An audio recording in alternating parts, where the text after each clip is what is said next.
Aujourd'hui, nous allons vous parler de 21 fonctions qui détruisent la fiabilité de votre voiture plus vite que vous ne l'imaginez. Les constructeurs automobiles aiment les appeler des innovations. Mais après l'analyse de plus de 300 rapports d'entretien, revues techniques et plaintes de propriétaires, une chose est devenue évidente. Ces fonctions n'aident en rien. Ce sont elles qui tombent en panne en premier. Fonction numéro 20 est un accès sans clé. À première vue, c'est pratique. Vous vous approchez, vous appuyez sur un bouton et vous partez. Mais en réalité, ce système cause plus de problèmes qu'il n'en résout. Le porte-clés électronique traîne dans une poche ou un sac, sans place fixe, car il n'y a plus de contact d'allumage. Ce n'est plus une simple clé qu'on perd, mais un mini-gadget qui coûte autant qu'un smartphone neuf et qui contrôle toute l'électronique de la voiture. Vous le faites tomber, vous l'endommagez, le signal disparaît, et le moteur refuse de démarrer. La sécurité en pâtit encore davantage. Les systèmes sans clé sont devenus une aubaine pour les voleurs. Grâce au relais de signal et au clonage de clés, les voleurs peuvent repartir avec votre voiture sans bruit, sans vitre brisée, sans alarme déclenchée. Le paradoxe, c'est qu'un bon vieux trousseau de clés fait toujours aussi bien le travail, et il est bien plus difficile à forcer, quoi. L'accès sans clé semble simplifier la vie, mais en réalité, il ouvre la voie à plus de risques et de dépenses. Fonction numéro 20. Panneaux tactiles. Les constructeurs automobiles adorent vanter les écrans et panneaux tactiles, comme s'ils rendaient votre vie plus confortable. Mais en réalité, ils ont remplacé des boutons physiques fiables par quelque chose de plus distrayant, plus fragile et bien plus coûteux à réparer. Ce n'est pas un progrès, c'est un piège numérique. Autrefois, pour baisser le volume, il suffisait de tourner un bouton. Aujourd'hui, la climatisation, la navigation et l'audio sont cachés derrière des balayages et des pressions sur l'écran. Si vous vous trompez, au lieu de zoomer sur la carte, vous activez le ventilateur à fond, et tout cela à 90 km/h. Parlons du tableau de bord virtuel. Sur les brochures, c'est magnifique. Mais dans la réalité, ça bug, ça plante, ça rame. Et lorsqu'il tombe en panne, vous perdez non seulement la radio, mais aussi la caméra de recul, la climatisation, voire même le compteur de vitesse. Oubliez la réparation. Ce n'est pas juste hors garantie, c'est hors de votre chance. Et la durée de vie de ces panneaux est plus courte que celle des boutons qu'ils ont remplacés. Résultat, l'écran tactile n'a pas amélioré le trajet, il l'a rendu pire. Fonction numéro 19. Kit de réparation au lieu d'une roue de secours. Autrefois, on ouvrait le coffre, et on trouvait une roue de secours de taille normale. Aujourd'hui, seulement une cartouche de mastic et un petit compresseur. Les constructeurs prétendent que c'est pour économiser du poids et du carburant. Mais soyons honnêtes, c'est juste une économie faite à vos dépens. Car si vous crevez sur l'autoroute, ce kit de réparation ne vous sauvera pas en cas de déchirure latérale ou de dommages plus sérieux qu'un simple clou. Et si vous êtes loin de toute civilisation, vous êtes bloqué. Pas de roue de secours, aucune garantie que ce kit de survie fonctionnera. Ce qui prenait 5 minutes autrefois devient désormais 2 heures d'attente pour la dépanneuse. Pire encore, l'usage du mastic peut endommager les capteurs de pression, rendant le pneu irréparable. Résultat, nouvelle cartouche, nouveaux pneus, et une facture de remorquage. Ce n'est pas du soin, c'est de l'économie. Et c'est vous qui en payez le prix. Fonction numéro 18. Compartiment moteur exigu. Les compartiments moteurs modernes ne sont pas juste compacts. Ils étouffent, littéralement. Pour économiser de l'espace et conserver un design épuré, les constructeurs entassent câbles, capteurs, courroies et durites dans des interstices quasi inexistants. Si vous voulez remplacer une courroie, il faut démonter le cache-moteur. Pour changer une ampoule de phare, démonter tout le pare-choc. Ce n'est plus seulement inconfortable, c'est coûteux. Les mécaniciens facturent davantage, car plus de temps est passé à accéder à la pièce qu'à la réparer. Pour les passionnés qui faisaient tout eux-mêmes, ces voitures sont une condamnation. Même une petite réparation devient une opération de précision. Et l'agencement trop serré provoque une surchauffe générale. La chaleur s'accumule, les pièces s'usent plus vite, et les petites pannes se transforment en vrais problèmes. De l'extérieur, c'est joli. Sous le capot, un véritable cauchemar. Fonction numéro 17. Bouton sur le volant. Autrefois, il promettait de rendre la conduite plus pratique. Mais avec le temps, les commandes sur le volant sont devenues un vrai chaos. Boutons, basculeurs, molettes, tout est compressé dans un minuscule espace sans aucune logique apparente. Le volume sur le côté, le changement de piste vers le haut ou le bas, ou peut-être l'inverse. Tout dépend du modèle et parfois même de la version du logiciel. Certains boutons tombent juste sous le pouce, d'autres exigent une véritable acrobatie digitale juste pour changer de chanson. Et pendant ce temps, votre attention quitte la route. Ce n'est plus une question de confort, c'est un risque de collision. Si vous les utilisez souvent, attendez-vous à des surprises. Les boutons se coincent, réagissent avec retard ou cessent carrément de fonctionner. Ce qui devait simplifier le trajet est devenu un nouveau point de défaillance. Et maintenant, imaginez qu'un jour, même verrouillé, votre voiture deviendra un danger. Fonction numéro 16. Système Start-Stop. À première vue, cela semble raisonnable. Le moteur s'éteint automatiquement au feu rouge, économise du carburant, réduit les émissions. Mais la réalité, c'est que chaque arrêt et redémarrage impose une contrainte supplémentaire à votre voiture. Ces systèmes épuisent littéralement la batterie, surchargent le démarreur et réduisent la pression d'huile au pire moment possible, justement quand le moteur a besoin de protection. Dans les embouteillages ou par temps froid, c'est encore pire. Selon Consumer Reports, les véhicules équipés du Start-Stop consomment leur batterie 40% plus vite, et leur remplacement nécessite souvent des batteries coûteuses de type AGM ou EFB. Ce petit délai agaçant au redémarrage, ce n'est pas un bug, c'est le moteur qui essaye de se réveiller. Et surtout, tout cela n'est pas fait pour vous. Ces systèmes ont été conçus pour permettre aux constructeurs de passer les tests environnementaux, pas pour économiser votre argent. Le mieux que vous puissiez faire, c'est de désactiver cette fonction si votre garantie vous y autorise. Fonction numéro 15. Bouton de sélection des vitesses. Dans les situations où la rapidité et les réflexes comptent, chercher le bon bouton pour changer de vitesse, c'est comme résoudre une énigme au pire moment. Ce type de commande est peu pratique, surtout quand on est pressé. Une erreur de bouton, et la voiture bondit en avant ou en arrière, augmentant le risque d'accident. Un exemple parlant, la molette de sélection chez Chevrolet, qui reçoit régulièrement des plaintes. Elle manque de réactivité, n'est pas intuitive et crée du stress là où il devrait y avoir de l'assurance. De plus, les conducteurs perdent l'habitude de poser la main sur le levier de vitesse. Boutons et molettes ne procurent aucun retour tactile et n'ancrent pas la mémoire musculaire. Et surtout, ils remplacent une mécanique simple par de l'électronique. Ça fonctionne. Jusqu'à ce qu'un circuit grille ou qu'un capteur tombe en panne. Les bons vieux leviers mécaniques ont duré des décennies sans souci. Les solutions modernes à boutons ont l'air tendance, mais elles tombent en panne plus souvent et ne pardonnent aucune erreur. Fonction numéro 14. Moteur turbocompressé. Les moteurs turbocompressés fonctionnent sous une charge immense. La pression supplémentaire exercée sur les composants, des joints aux segments de piston en passant par le système de refroidissement, entraîne une usure prématurée. La défaillance d'un seul élément peut affecter l'ensemble du système. Conduire avec un turbo, ce n'est pas seulement gagner en puissance, c'est aussi augmenter le risque de panne sous le capot. Certains moteurs turbo s'en sortent plutôt bien, par exemple les blocs 2 litres et 4 litres de Toyota, le K20C de Honda, les moteurs Skyactiv de Mazda, ainsi que certaines mécaniques de Subaru, BMW et Volkswagen. Mais ce sont des exceptions. En général, les moteurs turbocompressés demandent plus d'entretien, s'usent plus vite et lorsqu'ils tombent en panne, c'est brutal et coûteux. Les moteurs atmosphériques sont plus simples, plus fiables et conçus pour durer. Le turbo, c'est pour les sensations immédiates. Mais sur le long terme, il rime souvent avec dépenses supplémentaires et soucis précoces. Et ce n'est même pas encore le pire. Fonction numéro 13. Désactivation des cylindres. Les constructeurs présentent ce système comme une magie pour économiser du carburant.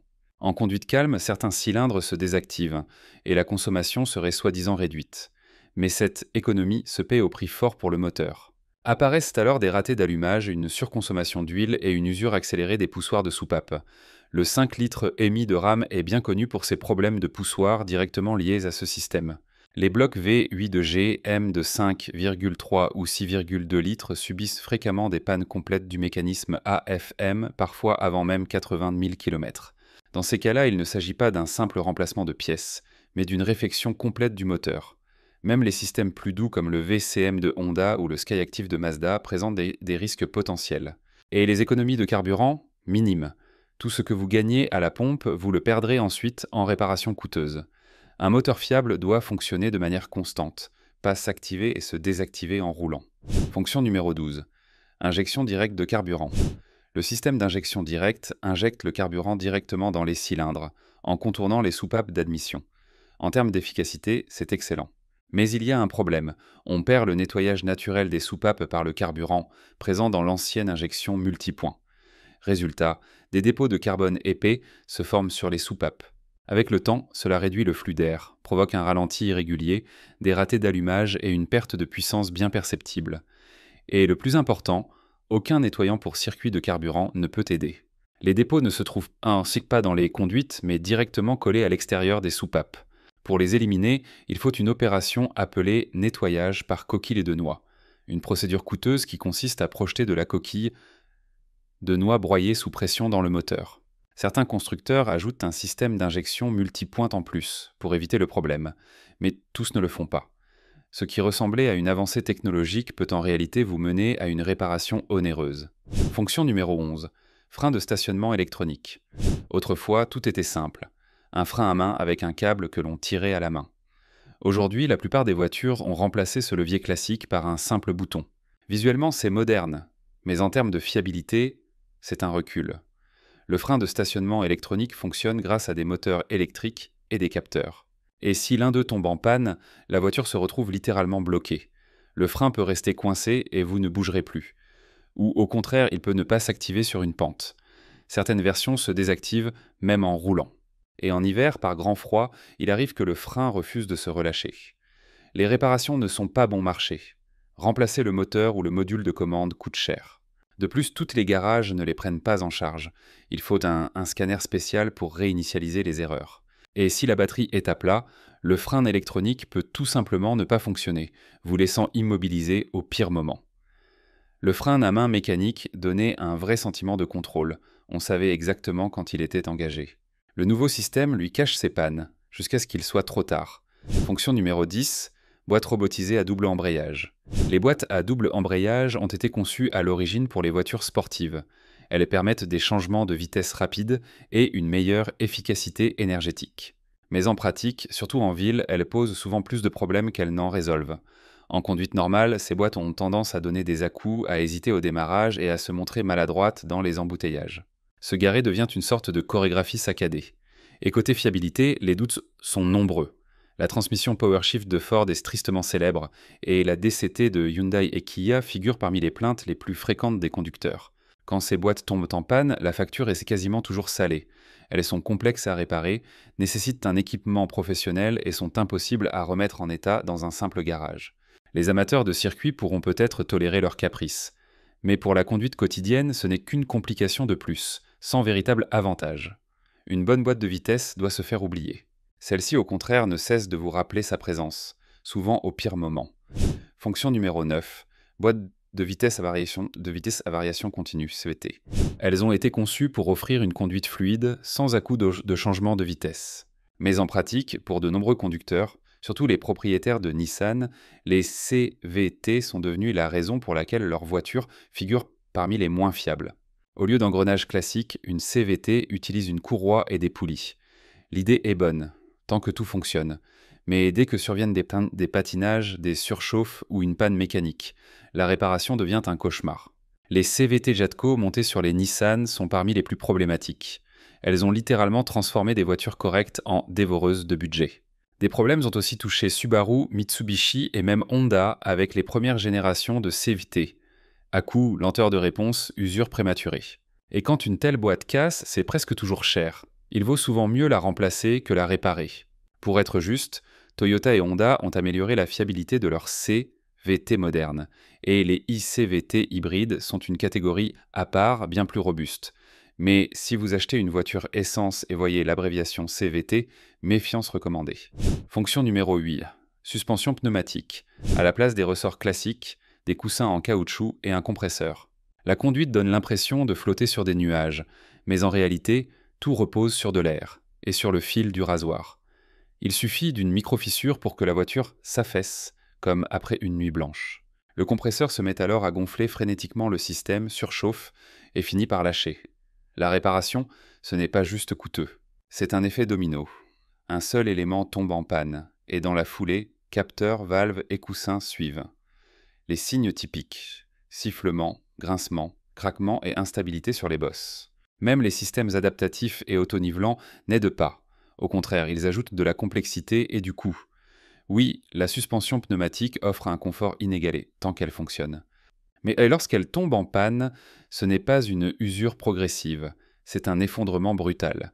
Avant de courir après l'effet tapis volant, demandez-vous si vous êtes prêt à payer les réparations avec la même ampleur. Fonction numéro 7. Système d'aide à la conduite. Tout commence par un léger signal, parfois un petit coup de volant presque imperceptible. Et puis soudain, on dirait que la voiture sait mieux que vous où vous voulez aller. Ces assistants intelligents gênent souvent plus qu'ils n'aident. Ils réagissent aux moindres irrégularités, confondent l'arcotement avec une ligne blanche, et le moindre écart devient une lutte pour garder le contrôle du volant. Un simple changement de voie se transforme en bras de fer avec l'électronique.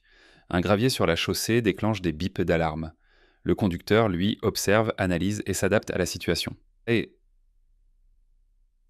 Le système, en revanche, se contente de suivre des lignes et des balises. Il ne pense pas, il applique des schémas rigides, souvent avec des erreurs. Les choses se compliquent encore en cas de panne. Les capteurs tombent en panne, exigent une calibration coûteuse ou un remplacement. Tout cela ne se contente pas de distraire. Cela ajoute de la complexité, des risques de panne et mine la fiabilité globale du véhicule. Tant que ces systèmes ne peuvent pas réellement remplacer un humain, ils restent entorqués une surcouche douteuse, bruyante, nerveuse et coûteuse. Fonction numéro 6. Toit panoramique en verre. C'est tendance, élégant, moderne, mais pratiquement inutile. Un toit panoramique ne s'ouvre pas, n'aère pas l'habitacle et n'offre aucun avantage fonctionnel à part une jolie vue sur le ciel. En revanche, il rend les trajets nettement plus chauds, les rideaux n'aident presque pas, et en été, c'est comme rouler sous une lampe infrarouge. Les inconvénients techniques sont nombreux. Ce type de toit alourdit la voiture, réduit la rigidité de la carrosserie et devient une zone dangereuse en cas de tonneau. Si le verre se brise, il met en danger tous les occupants. Et bien sûr, tôt ou tard, il fissure, fuit ou nécessite une réparation coûteuse, avec des matériaux spéciaux et des joints d'origine. Certes, l'intérieur semble plus spacieux, mais le confort, la fiabilité et la sécurité en pâtissent. Si vous voulez de l'air frais, mieux vaut un toit ouvrant ou un cabriolet. Fonction numéro 5. Éclairage d'ambiance. Les constructeurs le présentent comme une touche de luxe qui améliore le confort et le style. En réalité, c'est un bruit visuel dont on se lasse vite. Au lieu d'une atmosphère apaisante la nuit dans l'habitacle, vous vous retrouvez avec des lumières pulsantes, comme si vous étiez coincé dans une salle de jeu pour enfants. Certaines configurations changent même de couleur selon la musique ou le mode de conduite, transformant la route en spectacle lumineux. Utilité réelle ? 0. La visibilité n'augmente pas. La concentration diminue et l'attention se disperse. Beaucoup de conducteurs finissent par désactiver cette fonction définitivement. Mais le vrai problème est ailleurs. L'éclairage d'ambiance implique des câbles supplémentaires, des modules et des diodes qui finiront tôt ou tard par tomber en panne. Et la réparation coûte cher, surtout si le contrôleur dysfonctionne ou si les bandes LED grillent. Aucune fiabilité, aucune durée de vie, juste une charge inutile sur le circuit électrique et une fantaisie de plus qui fatigue les yeux. Fonction numéro 4, système de stationnement automatique. Les gens se garaient depuis des siècles sans électronique. Aujourd'hui, la voiture est censée le faire à votre place. Sur le papier, cela semble pratique, surtout dans les parkings étroits. Mais en réalité, ce n'est pas une révolution, juste un gadget de plus qui agace souvent plus qu'il n'aide. Ces systèmes n'améliorent pas vos compétences, ils les affaiblissent. Plus la voiture prend de décisions à votre place, plus votre réactivité et votre coordination s'émoussent. Et que se passe-t-il si le système fait une erreur ? Si la voiture heurte un autre véhicule, qui sera responsable ? En plus, ces technologies sont chères à réparer, tombent en panne sans prévenir et vous obligent à retourner chez le concessionnaire. Le stationnement automatique n'est pas un progrès, mais une commodité inaboutie qui vous fait oublier les bases. Conduire, c'est assumer ses responsabilités, pas les déléguer à un logiciel. Fonction numéro 3, commande gestuelle. En présentation, c'est impressionnant. Vous faites un geste de la main, et la voiture change de morceau ou règle la climatisation. Mais dans la réalité, c'est tout autre chose. La commande gestuelle fonctionne rarement avec précision, et souvent elle s'active quand vous ne le souhaitez absolument pas. Vous vous grattez la tempe, la station radio change, vous ajustez vos lunettes, la clim se met à fond. La voiture ne sait tout simplement pas faire la différence entre un geste volontaire et un mouvement banal. Résultat, ce n'est plus vous qui contrôlez le système, c'est vous qui essayez de deviner ce qu'il va faire. Et ce n'est que le début des problèmes. La commande gestuelle nécessite des capteurs supplémentaires, des câbles et des modules de calcul. Tout cela finit, tôt ou tard, par tomber en panne. Et quand le système bug, vous vous retrouvez seul face à l'écran à agiter les bras comme un mime. Les boutons ne se trompent pas sur vos intentions. Ils se contentent de fonctionner. Les gestes, eux, relèvent plus du spectacle que du confort réel. Fonction numéro 2. Commande vocale. À l'origine, cette fonction devait être un gain de confort. En réalité, c'est devenu un spectacle comique. Vous dites « Appelez maman », la voiture lance Madonna. Vous demandez d'augmenter la climatisation, elle met les basses à fond. Et tout ça sur fond de vos cris, comme si vous participiez à une émission animée par un présentateur sous caféine. Les systèmes de reconnaissance vocale peinent à gérer les accents, les bruits de fond et même les pauses naturelles. Vous répétez, vous haussez le ton, puis vous abandonnez, pour finalement appuyer sur le bouton que vous auriez dû utiliser dès le début. Les constructeurs présentent cette fonction comme un pas vers le futur. Mais si vous ne lisez pas le GPS dans un silence absolu, vos chances d'être compris sont proches de zéro. Et maintenant, imaginez une situation d'urgence. Vous essayez d'appeler les secours, la voiture vous cherche une pizzeria. Ce n'est pas juste inutile, c'est potentiellement dangereux. Et le pire, c'est que ces systèmes sont difficiles à réparer, avec des bugs fréquents. Fonction numéro 1. Tableau de bord numérique. Autrefois, tout était simple. Un compteur de vitesse, un compte-tours, une jauge de carburant. Aujourd'hui, vous regardez le tableau de bord et vous ne comprenez plus rien. Les icônes clignotent, les écrans brillent, des alertes surgissent de nulle part. Un instant, c'est un message sur la pression des pneus. L'instant d'après, un symbole que vous n'avez jamais vu de votre vie. Vous vous arrêtez et cherchez sur Internet ce que votre voiture essaie de vous dire. Et maintenant, place au tableau numérique. Un capteur qui plante ou une erreur logicielle, et tout s'éteint. Plus de vitesse, plus de carburant, plus aucun repère. Vous êtes sur la route à l'aveugle. Ces systèmes sont saturés d'électronique. Et quand tout fonctionne, c'est pratique. Mais si ce n'est pas le cas, préparez-vous à un dépannage coûteux et à une longue attente. Tout cela à la place de bonnes vieilles aiguilles analogiques qui ont fonctionné pendant des décennies,